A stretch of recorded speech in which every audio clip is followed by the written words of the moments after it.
For over 2 decades, Lock 3 has provided a community space for concerts, festivals, ice skating, and much more.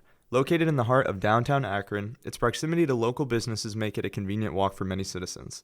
In this video, I'm going to cover the rich history of the Lock all the way up to its modern-day renovations. The Ohio and Erie Canal was constructed between 1825 and 1832 and connected Lake Erie with the Ohio River. The purpose of the canal was to aid westward expansion as well as promote economic development in the state of Ohio. Villages, towns, and cities popped up along the canal, and a booming manufacturing sector developed. The original Erie Canal that came before it connected the Great Lakes to the Atlantic Ocean and allowed major shipments to travel all the way through Ohio. Along the Ohio and Erie Canal were a series of locks, an engineering feat that allowed ships traveling along the route to change elevation on the lock. They acted as a sort of boat elevator. If the ship was coming from a higher water level, the upstream gate was closed and the downstream gate was opened, slowly allowing the water level to drain to the lower section. This process was reversed if it was coming from a lower level, with the higher water section draining into the closed lock to raise the boat up. The larger capacity boats were towed by mules and horses, and wooden canal boats were limited by the size of the locks. Eventually, as railroad usage increased, canal usage decreased. Parts of the canal were sold off to railroads, and eventually the canal was abandoned after the flood of 1913 destroyed large sections of it. This resulted in the canal pathway becoming the towpath, a recreational pathway for running, hiking, and biking. Along it, the locks stand as historical markers as well as community spaces and parks. Before the flood destroyed the canal, Lock 3 had started to take on some different forms. In 1861, the lock was used as a lumber yard after the canal was opened for private lease. In 1884, a man named Samuel Dyke opened the American Marble and Toy Manufacturing Company. The factory revolutionized the toy industry by mass-producing marbles, producing dirt-cheap toys for kids. The factory met its untimely end in 1904 after it burned down. The site then became a parking lot for O'Neill's department store in 1920. After O'Neill's had closed in the 90s, the city of Akron tore down the parking lot and began construction on the Lock 3 Park, which ultimately opened in 2003.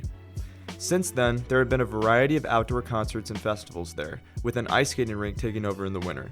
After being closed for nearly 2 years, Lock 3 has finally reopened after millions of dollars of renovations. It now features a variety of memorial gardens, a brand new performance pavilion,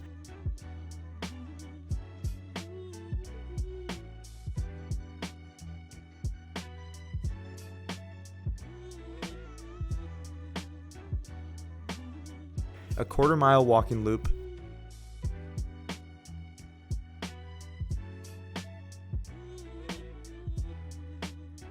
food tables, and more.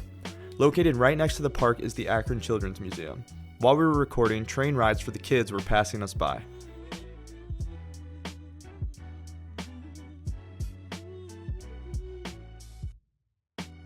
Right next to the museum is a small musical park for the kids, with fun and unique instrument fixtures for the kids to experiment with. Under the building overhang, there's a quaint little spot with a brewery, which will most likely see booming business when local bands and performances bring in crowds over the summer.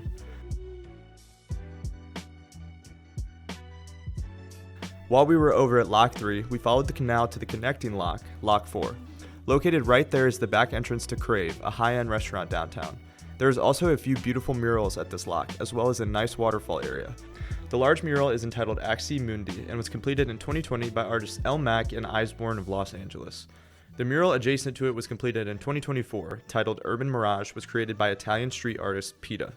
Returning back to Lock 3, we're excited to see the crowds that the new renovations draw this summer. With a busy calendar of movies, festivals, and performances, the new Lock 3 should be a vibrant addition to downtown Akron. This has been Elijah with the Lowdown. Thanks for watching.